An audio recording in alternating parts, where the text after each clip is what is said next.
আসসালামু আলাইকুম। সুপ্রিয় দর্শক, শুভেচ্ছা নেবেন।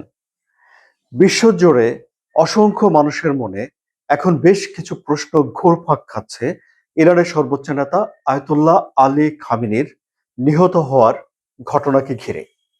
নাম্বার ওয়ান, দিনে দুপুরে এই হামলাটি হয়েছে, সেটি কেন?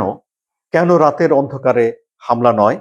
আবার ধরুন, নিরাপদ একটা জায়গাতে, যেখানে ইরানের সর্বোচ্চ নেতা তিনি একটা যুদ্ধের হুমকির ভেতরে আছেন, এমন একটা পরিস্থিতিতে তিনি আছেন, এবং তার গতিবিধি কিভাবে টের পেল ইসরায়েল এবং যুক্তরাষ্ট্র, এবং ইসরায়েল ও যুক্তরাষ্ট্র কিভাবে নিশ্চিত হলো যে কোথায় আয়তুল্লাহ আলী খামেনি আছেন, এবং স্পেসিফিক ভাবে সেই ভবনেই তারা আক্রমণ করে আয়তুল্লাহ আলী খামেনিকে মেরে ফেললো।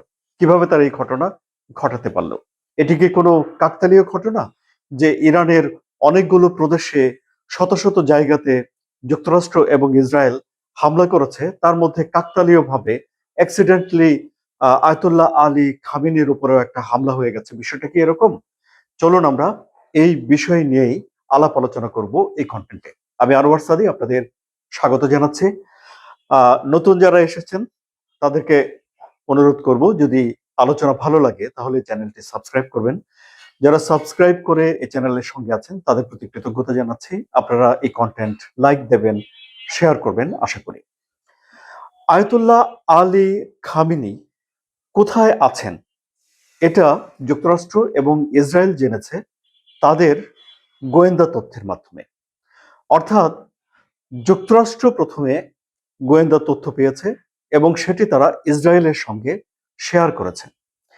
তাহলে এর অর্থ দাঁড়ালো যে এবারে যে অভিযান পরিচালনা হয়েছে সেখানে যুক্তরাষ্ট্রের গোয়েন্দা সংস্থা সিআইএ ব্যাপকভাবে কার্যকর ছিল, অ্যাক্টিভ ছিল, এবং তাদের হাতে একটা নির্ভুল তথ্য পৌঁছে গিয়েছিল বা তারা সেটি সংগ্রহ করতে সক্ষম হয়েছিল।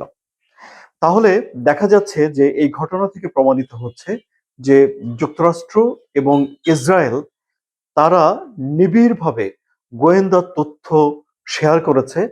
এর মানে দাঁড়ালো যে ইরানে আক্রমণ করার জন্য যুক্তরাষ্ট্র এবং ইসরায়েল বেশ কিছুদিন ধরেই নিবিড়ভাবে কাজ করে যাচ্ছিল। এই যে তথ্যগুলো আমি আপনাদেরকে জানালাম, এই তথ্যগুলো মিডল ইস্ট আই নামে একটা গণমাধ্যমে প্রকাশ করা হয়েছে, এবং সেখানে তারা এই যে তথ্যগুলো প্রকাশ করেছে, এই তথ্যের জন্য তারা ইসরায়েলের বিভিন্ন কর্মকর্তার সাক্ষাৎকার নিয়েছে যারা এই ঘটনাগুলো সম্পর্কে জানে, কিন্তু সেই কর্মকর্তাদের কোনো রকম নাম তারা প্রকাশ করেনি। সুপ্রিয় দর্শক, আপনাদের মনে আছে নিশ্চয়ই যে এর আগে 12 দিনের যে যুদ্ধ হয়েছিল, তখন মার্কিন প্রেসিডেন্ট ডোনাল্ড ট্রাম্প বলেছিলেন যে ইরানের সর্বোচ্চ নেতা আয়াতুল্লাহ আলী খামেনি কোথায় আছেন এটি তারা জানেন, এবং তারা চাইলেই আয়াতুল্লাহ খামেনির উপরে আক্রমণ করতে পারেন, কিন্তু সেটি তারা করছেন না। এখন ধারণা করা হচ্ছে তখন যুক্তরাষ্ট্র যেই গোয়েন্দা তথ্য ব্যবহার করেছিল, সেই গোয়েন্দার তথ্যকে এবারও তারা ব্যবহার করেছে। অর্থাৎ তাদের কাছে অনেক আগে থেকেই গোয়েন্দা তথ্য রয়েছে, এবং ইরানের ভেতরে যে মোসাদের এজেন্টরা কাজ করে সেটি গত 12 দিনের যুদ্ধ তো কিন্তু প্রমাণিত হয়েছিল। 8 ঘন্টা ধরে ইরানের আকাশ প্রতিরক্ষা ব্যবস্থা অকার্যকর ছিল, ইরানের রাডার সিস্টেম হ্যাক করে ফেলা হয়েছিল, ইন্টারনেট সিস্টেমকে হ্যাক করে ফেলা হয়েছিল, এবং 8 ঘন্টা পরে ইরান সবকিছু নিয়ন্ত্রণ ফিরে পায় এবং হামলা চালাতে শুরু করে। এরপরে অবশ্য ইরান এই গুপ্তচরদের বিরুদ্ধে ব্যাপক অ্যাকশনে গিয়েছিল। অন্ততপক্ষে ইরান 10 জন মানুষকে গুপ্তচর বৃত্তির দায়ে বা অভিযোগে ফাঁসি দিয়েছে। গুপ্তচর বৃত্তিতে জড়িত আছে এমন সন্দেহে অনেক মানুষকে গ্রেফতার করেছে এবং অনেককে দেশ ছেড়ে চলে যেতে বাধ্য করেছে, এমন ঘটনাও আছে। কিন্তু তারপরেও দেখা গেল যে মূল জায়গাতে ইরানের প্রশাসনের কেন্দ্রবিন্দু, ইরানের ক্ষমতার কেন্দ্রবিন্দু, ইরানের সবকিছু যিনি অনুমোদন করেন তার গতিবিধির উপরে যুক্তরাষ্ট্রের গোয়েন্দা সংস্থার একটা ব্যাপক নজরদারি ছিল, এবং তারা সঠিক সময়ে সঠিক তথ্য পেয়েছে। গণমাধ্যম সূত্রে বলা হচ্ছে যে যুক্তরাষ্ট্র এবং ইসরায়েল আক্রমণ করার জন্য তারা সমন্বয় করছিল, পরিকল্পনা করছিল, এবং প্রাথমিকভাবে তাদের টার্গেট ছিল যে তারা রাতের বেলা হামলা করবে।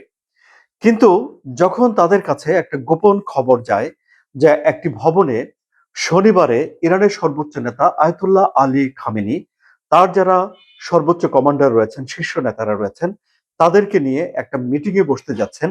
এবং এই খবরটি যখন সিআইএ পায়, মিডল ইস্ট আই মনিটরের খবর অনুযায়ী, তখন ইসরায়েল এই হামলা করার তারিখই পরিবর্তন করে ফেলেছে। তখন তারা সিদ্ধান্ত নিয়েছে যে তারা শনিবারে আক্রমণ করবে, এবং শনিবার ভোর 6টায় ইসরায়েল থেকে তাদের যে বিমানগুলো আছে সেই বিমানগুলো উড্ডয়ন করে। 2 ঘন্টা 5 মিনিট ধরে তারা ফ্লাই করে ইরানের ভেতরে প্রবেশ করে, এবং তারা যেই কমপ্লেক্সের ভেতরে ইরানের সর্বোচ্চ নেতা আয়াতুল্লাহ আলী খামেনি আছেন সেটাকে টার্গেট করে হামলা করে। তাহলে তাদের লক্ষ্য ছিল যে ইরানের যে সর্বোচ্চ নেতা রয়েছে, লিডারশিপ রয়েছে, অর্থাৎ ইরানের এই সরকার যারা পরিচালনা করছে, সেই তাদের সবাইকে তারা আশা করেছিল যে এক জায়গায় পেয়ে যাবে এবং তাদের সবাইকে তারা শেষ করে দিতে পারবে। এবং আক্রমণের যখন সূচনা করা হয়, তখন ডোনাল্ড ট্রাম্প যে ভিডিও বার্তা ছেড়েছিলেন সামাজিক যোগাযোগ মাধ্যমে, সেখানে আপনারা খেয়াল করে দেখবেন ডোনাল্ড ট্রাম্প বলেছেন যে অভিযান শেষ করার পরে জনগণ যেন ইরানের সরকার, নিজেরা নিজেদের সরকার গড়ে তোলে এবং নিজেদের সরকার যেন তারা বেছে নেয়।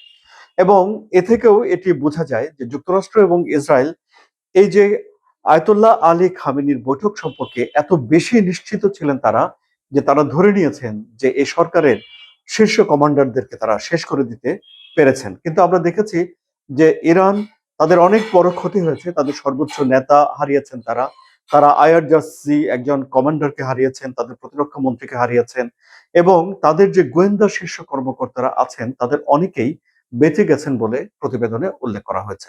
কিন্তু বলা হয়েছে যে তাদের শীর্ষ গোয়েন্দাদের অনেকেই আহত হয়েছেন এবং তাদের ক্ষয়ক্ষতি বেশি হয়েছে। সুতরাং এখন দেখা যাচ্ছে যে ইরানের যুদ্ধ করার একটা পরিকল্পনা ছিল। যদি যুক্তরাষ্ট্র আক্রমণ করে তাহলে এর কঠোর জবাব দেওয়ার জন্য ইরানের প্রস্তুতি ছিল।